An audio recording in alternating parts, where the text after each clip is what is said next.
दोस्तों नमस्कार, बहुत स्वागत है आपका चौकस भारत में। मैं आपका दोस्त ब्रजेंद्र। बीपीएससी री एग्ज़ाम को लेकर जिस तरह का गहमा गहमी है पूरे पटना में, वो आप लगातार देख रहे हैं अपने टीवी स्क्रीन पर, अपने मोबाइल स्क्रीन पर।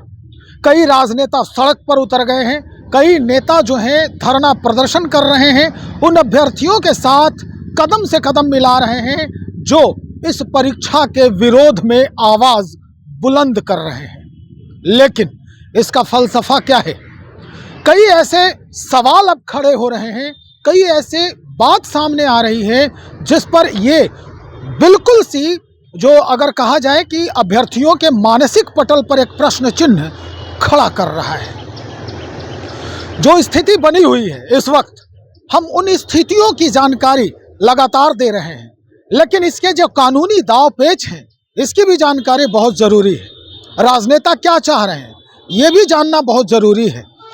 क्यों उनका समय जाया हो रहा है, अभ्यर्थियों का या राजनेताओं का, इसके पीछे की पूरी कहानी आज हम आपसे शेयर करने वाले हैं।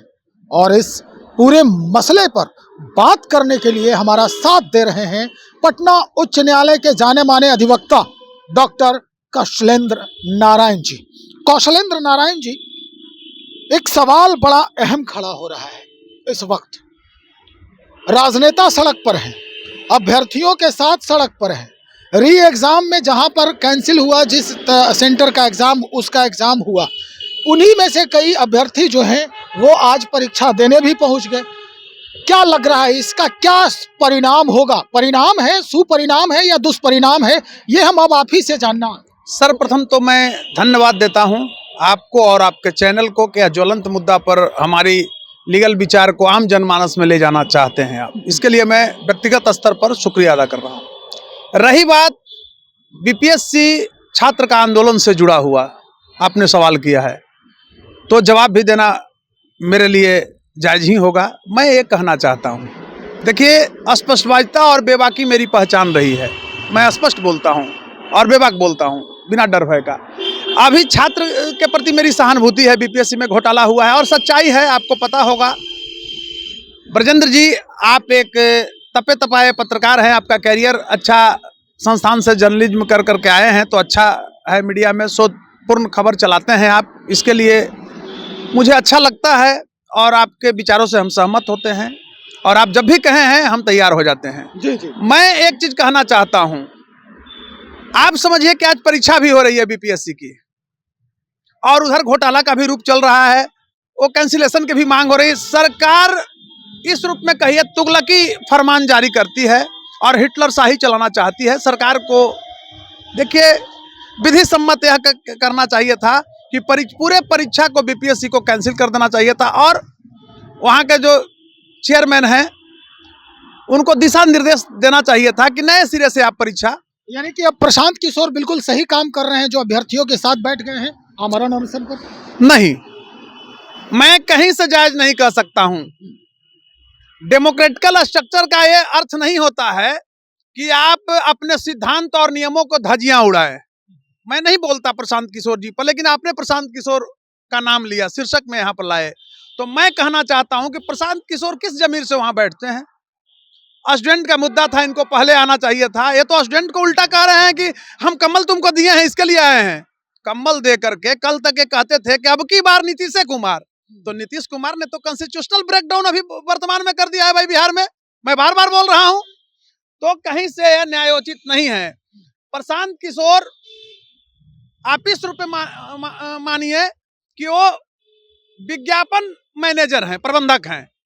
किसके किसके विज्ञापन में? वो अपने आप का, और नीतीश के भी रहे हैं, बीजेपी के भी रहे हैं, कांग्रेस के भी रहे हैं और जो क्षेत्रीय दल हैं कोई कोई प्रदेश में उनका भी रहे हैं। तो उनको अकुट धन कमाना मकसद है। आप बताइए कि नया पार्टी को इतना धन कहां से आया? आप समझिए, बढ़िया से आप समझ लीजिए। पप्पू यादव तो भाई कह रहे हैं, कई बात उनके लिए कहे हैं कि वो किस बैकग्राउंड से हैं। देखिए, मैं व्यक्तिगत किसी पर टिप्पणी नहीं करता हूं। मैं उनकी सिद्धांत शैली पर, और सिद्धांत शैली का एक कारण है, आपको सुनना पड़ेगा जब पूछे हैं तो।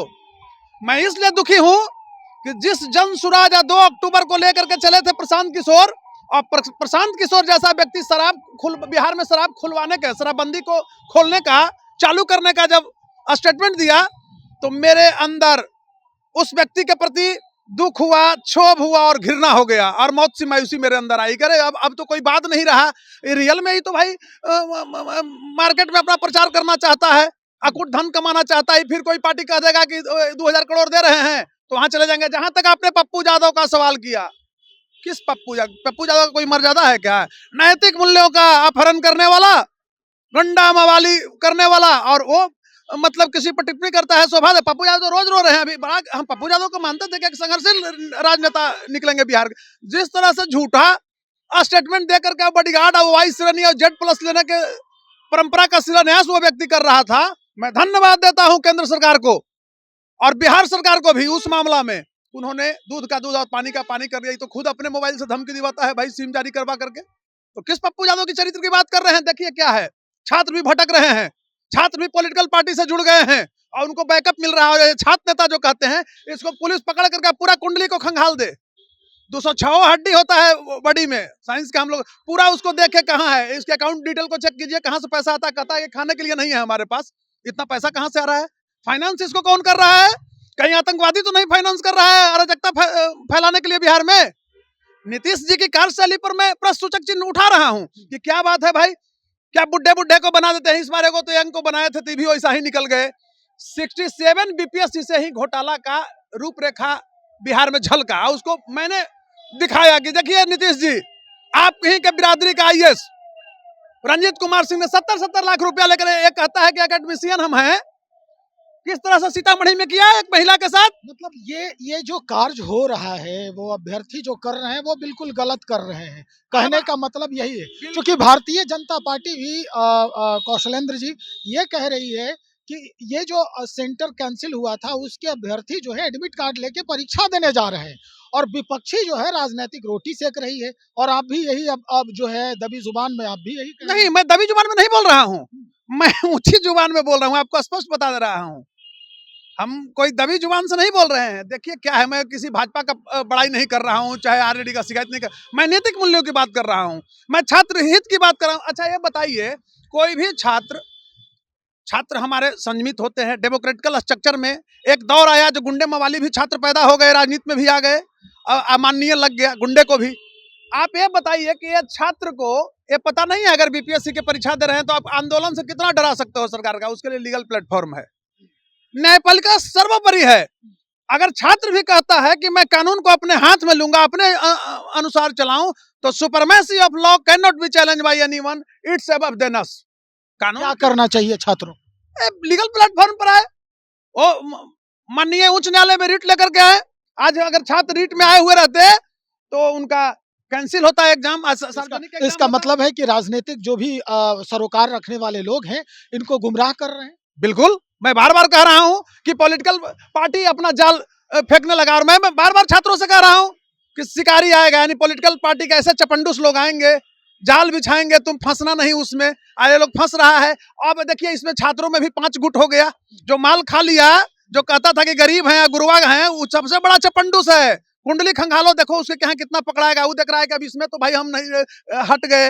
एक पप्पू यादव उधर नेतृत्व कर लिए जातीय सब के आधार पर, एक इधर से प्रशांत किशोर अपना जन सुराज के झंडा दिखाने लगे। हाँ, छात्र नेता कहलाता था। अगर हम कहें दिलीप के बारे में, तो वो तो बिल्कुल साइड हो गए। मैं किसी का नाम नहीं लेना चाहता हूँ, वो कोई मुद्दा है, यहाँ 20 को छात्र नेता है, हम किसी का नाम क्यों लेंगे? मैं नाम मतलब ले रहा हूँ जो छात्र नेता जो बट रहे हैं, जो गरीबी की दुहाई दे रहे हैं, और समझ रहे हैं। यहाँ तो 20 को छात्र नेता है, बड़ा बड़ा, और कई नेताएं हैं। और उन लोगों के बारे में भी मैं कह रहा हूँ कि उसकी कुंडली को खंगाला जाए। जो अच्छे स्टूडेंट लीडर्स हैं, वो आज भी धरना प्रदर्शन में डटे हुए हैं, बेचारे लड़ रहे हैं, स्टूडेंट हित की लड़ाई लड़ रहे हैं। जो छात्र ही नहीं है, जो BPSC दे ही नहीं रहा है, परीक्षा से उसको कोसों मतलब नहीं है, मैं वैसे लोगों की बात कर रहा हूँ। उसका डिटेल इस बार खंगालिए कि वह फॉर्म भरा है BPSC का, तो प्रशासन पूछे ना, लीगल लोगों को रखे, ये सब पकड़ के उसको भेजे, माने चलिए सामाजिक लोगों को। आखिर में एक ही सवाल है मेरा। परीक्षा आज भी हो रही है, परीक्षा जो कैंसिल हुई थी आज परीक्षा ली जा रही है, बाज़ाब्ता सबको इशू किया गया एडमिट कार्ड। क्या लगता है अब परीक्षा का रिजल्ट भी आनन फानन में सरकार दे ही देगी प्रारंभिक परीक्षा के, क्योंकि इतना दाव पेच है। उसके बाद क्या लीगल प्रोसेस काम आएगा? उसके बाद अगर देखिए, घोटाला तो हुआ है, और घोटाला जब हो गया, जब स्टूडेंट एक तरफ धरना फिर परीक्षा ले लिया, आनंद फानंद दे देगा, तो देख रहे हैं कुछ हुआ। जिस रंजीत रजक को मैं जब आंदोलन किया यहाँ और रंजीत रजक को की गिरफ्तारी हुई, पहला मैं हाई कोर्ट में लेके आया था और यही ऑनरेबल हमारे एडवोकेट जनरल साहब ने कहा था कि सरकार अपने स्तर से जांच करा रही है। जांच क्या हुई? मेरा ही पीआईएल था, उसमें जांच क्या हुई? उल्टा क्या किया कि 60 दिन के अंदर रंजीत रजक डीएसपी को जेल से रिहा कर दिया, चार्जशीट देवे नहीं किया। और उस रंजीत रजक को जब विनय कुमार सिंह और कुंदन कृष्णन जब यहाँ बन के एडीजीपी आए, तो मैं उनको साधुवाद देता हूं जिन्होंने कहा कि रंजीत रजक के भी संपत्ति को कुर्क किया जाएगा और जब्त किया जाएगा ईओयू को द्वारा, और पूरी संपत्ति बनाए हुए है। बताइए तो क्या होता है जी? 1 महीना 2 महीना जेल जाता है, बाहर निकल जाता है, सरकार उसको बचाती है।